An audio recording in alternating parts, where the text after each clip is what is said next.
What's up, man? It's your big brother K-Rino. Look, man, a lot of us, we talk about money. We talk about ways that we want to get money and obtain money and different things we can do.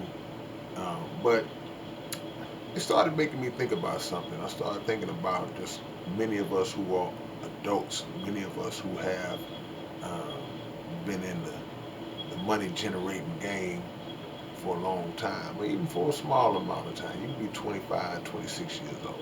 If you've been working, you've been generating bread. And it begs the question in my mind when we start thinking about how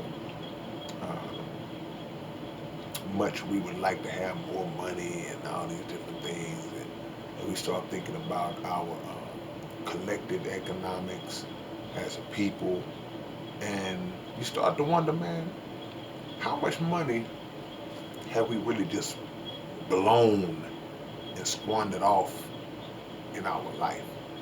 And if you are able to kind of put together a calculation or an estimation of what that amount might be just over the years since you've been earning money, you might be surprised, man. And not only might you be surprised, you might also be very shocked and disappointed at yourself for running through money in a frivolous manner, just blowing through money, wasting money on things that were totally unnecessary, things that were totally not needed in our life, and we don't respect that accumulation until we can see it in our mind or see it written down as a whole number.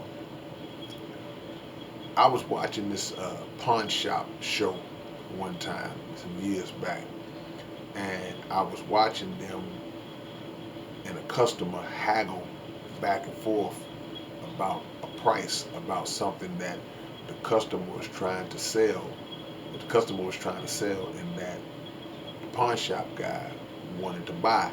So they were going back and forth about the price.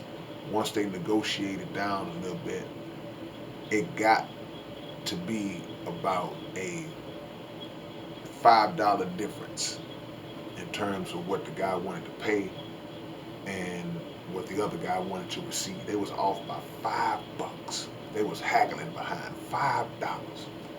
And the pawn shop guy wouldn't budge off that $5. And the dude was like, man, you can't give me $5 more? And the dude was like, nope, can't do it. So I'm siding with the customer, and I'm like, man, why can't he just get a man to hike that $5? But when the guy explained it, it made a lot of sense to me. He said that, well, I deal with people every day, and I have these kind of back and forth exchanges with people every day. If I let you go with that five, and I let everybody go with five and two and three and whatever it is, the accumulation of those fives in the course of a month, in the course of a year, in the course of 10 years, that amount adds up to be a lot of money. So we can kind of look at that in the kind and view it from that same angle when we think about the money that we may not think is nothing major. And the $3 that you blew on something, the $10 you tricked off on this, the little 20, all those little things that you feel like, because I might have it at the time. You got 800 in your pocket, you ain't tripping on 20. But over time, those amounts add up. And I'm speaking about small amounts. A lot of us have blown large amounts of money. A lot of us have blown three, four, 500 at a time, 1,000 at a time, you know. And over the years, if you think about that, man, you may say, well, man, in 5 years, I have literally wasted 15, $20,000. That's a low number. That's a low estimate. But think of what could have been done with those amounts of money from an individual standpoint, just the difference that that amount would have made in your life, in your family's life. But also, if we think about the whole from a collective point of view. You could have pooled that with somebody else who had 15,000, or somebody else who had 15,000. You could have bought some land. You could have started up a business. You could have did multiple things that would have made that money more productive as it relates, and instead of blowing it off. But I know what you're thinking. You're like, oh man, you spending that maybe this amount at a time. This ain't like you had it all at one time. Yeah, but you could have. I could have. He could have. She could have. We could have all done that. But the lack of discipline that we have as it relates to money, especially when we doing good, till we got it, we spare no expense. We don't think about it. We don't think about the lean times when you got it. But that's the most dangerous time, because guess what? The way you handle money when money is tight, that's the principle you should always have, even when money is good. And people say, "Oh man, you cheap, you cheap." No, it's not about being cheap. It's about being responsible. When money is tight, I said, "Man, I ain't got, man, this $100 got to last me 9 days." Guess what you do? You start figuring out a way to make that $100 last you 9 days. Your budgeting skills become impeccable at that point. See?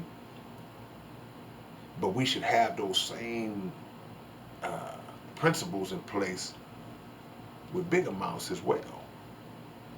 Because as we've seen many times throughout history, you can blow 30, 40, 50 million just like you can blow $500 if you don't have this together as it relates to handling money. So if you sit down one day and just say, man, you know what? These are my habits. I spend such and such, such, such on cigarettes every day. I spend such, such, such on this every day. I spend this on lottery tickets. I spend this at the gambling machine in the corner store. I spend this at the strip club. I spend this on dope or whatever it is you do. Junk food, whatever it is that we do. If you start to calculate that and add that up just in a month, you might be shocked at how much money that you wasted. And if we tighten that up and lock that up, you'll be shocked about how much you will be able to save. All right, man, just wanted to put that on y'all mind, man. It's your big brother K-Rino. Might hit y'all with a live stream tonight, but who knows. All right, catch y'all later on. Subscribe to the channel. Peace.